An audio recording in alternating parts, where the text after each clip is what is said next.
We're going to work to open up through inner groins today, a little bit through the top of the hip and the low back where they meet at the SI joint. And my recommendation would be to grab a blanket and fold it up. You want to have about maybe 2 to 3 inches from the floor upward. And what that will allow you to do is sit right to the edge, and it gives the pelvis some place to move. So you want to have the sits bones, the bones right under the bottom of the bum, right to the edge of that blanket. And then you'll take the right foot behind you and the left foot in front. The knees might be high, and that's okay. The blanket will give you a little bit of space to move the pelvis. Hands will come to the tops or fronts of the knees, and you'll take a deep breath in to lift and lengthen. And a full breath out. Start to fold from your hip crease forward. You may not fold too far, but you will immediately start to feel the insides of the hips open. In particular, the left hip with the left leg forward. You'll find about 5 long, slow, deep breaths here, giving a little bit of outward pressure to the knees. And then slowly, simply switch sides. So the cross of the legs will change with right foot in front and left foot behind. Again, folding forward, always thinking about center chest, long and tall, and leading with the chest. So you're hinging from the hips rather than folding from your navel and rounding the spine. After about 3 to 5 breaths on each side, you'll take the soles of the feet to touch. Knees will be wide. Again, knees might be high, and that's okay. Using the height of that blanket to tilt the pelvis down a bit as you slightly hinge forward, and then you'll start to just roll through circles about 3 times in each direction. Starting to feel the insides of the legs open up. Nice deep breath in as you come through that 3rd circle on the 2nd side. And as you breathe out, elbows will reach the inner knees and you'll start to fold forward.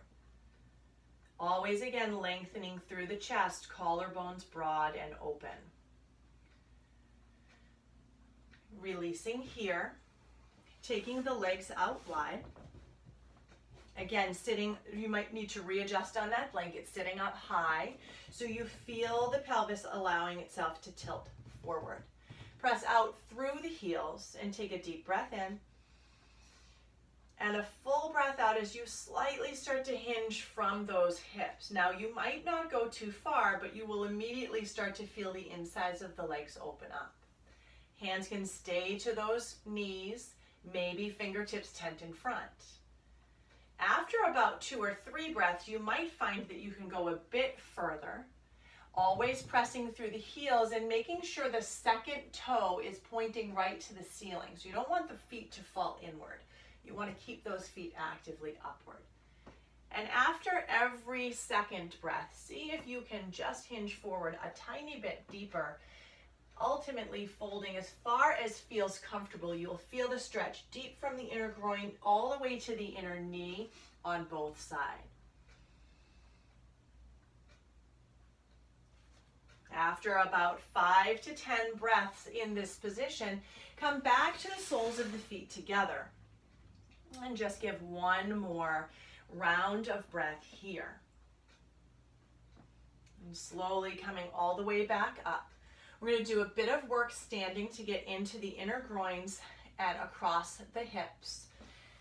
You'll stand with the feet wide. Now I apologize if my head gets cut off. I don't exactly have a studio here in terms of a filming studio. Drop down through the knees. So you want the knees and ankles to stack. So you have the toes out and the heels in. Your hands will come to your inner knees and you're going to press those knees apart as you fold forward. Just finding a breath here as you come into the posture. You'll drop down through your left shoulder as you twist and look over your right shoulder, continually pressing that left knee outward. Feeling again the stretch from inside the groin all the way to inner knee. Back through center, taking it in the opposite direction, twisting left as you press right. and take about 1 or 2 more to each side.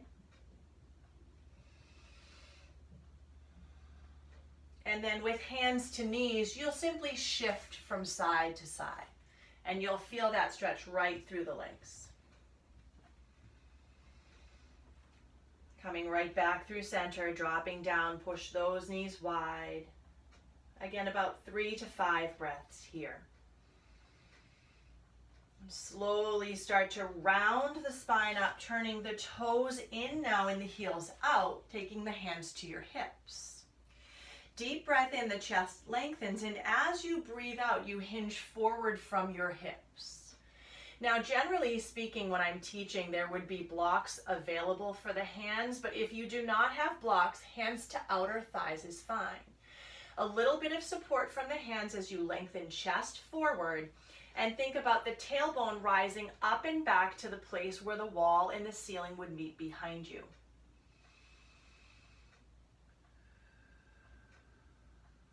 Three to 5 breaths here, and begin to walk your right hand to the outer right leg, your left hand beside it, and you will pull down over that leg.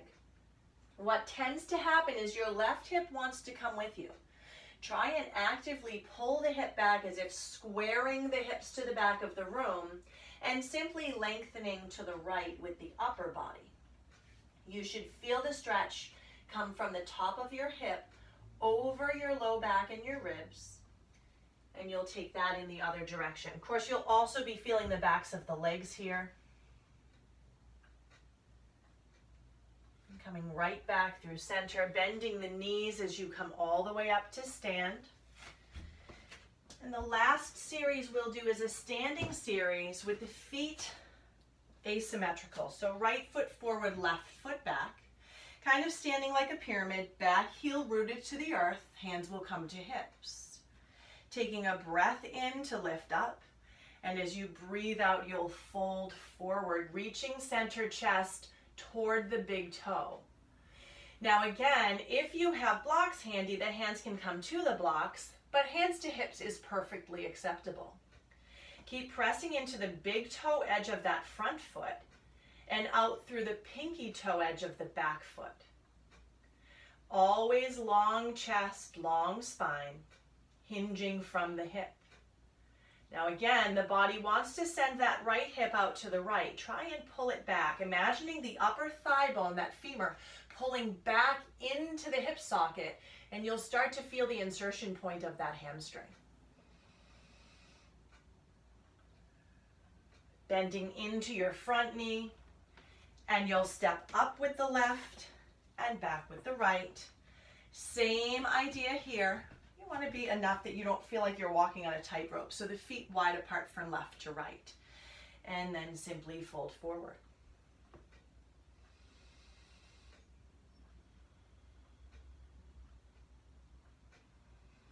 Three to 5 breaths. Pressure through the big toe edge of front foot, outside pinky toe edge of back foot, and then squaring the hips off, imagining front, upper thigh pulling back into the hip. And then to come out, you'll bend into the knees and step up.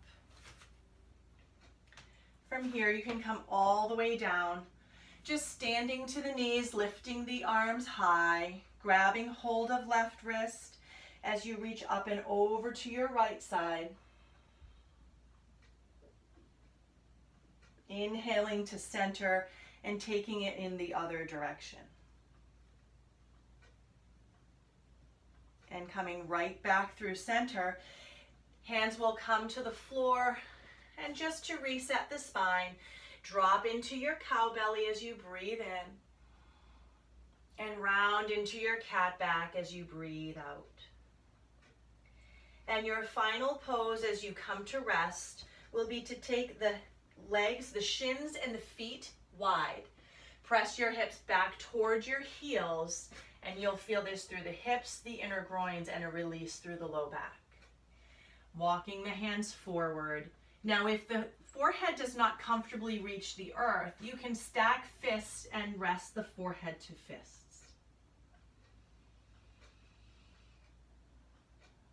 And this short series should help to loosen up the lower body as you start the activity for the day, and as you end, coming into this series with the belt where the legs are reaching back behind, opening, and coming across.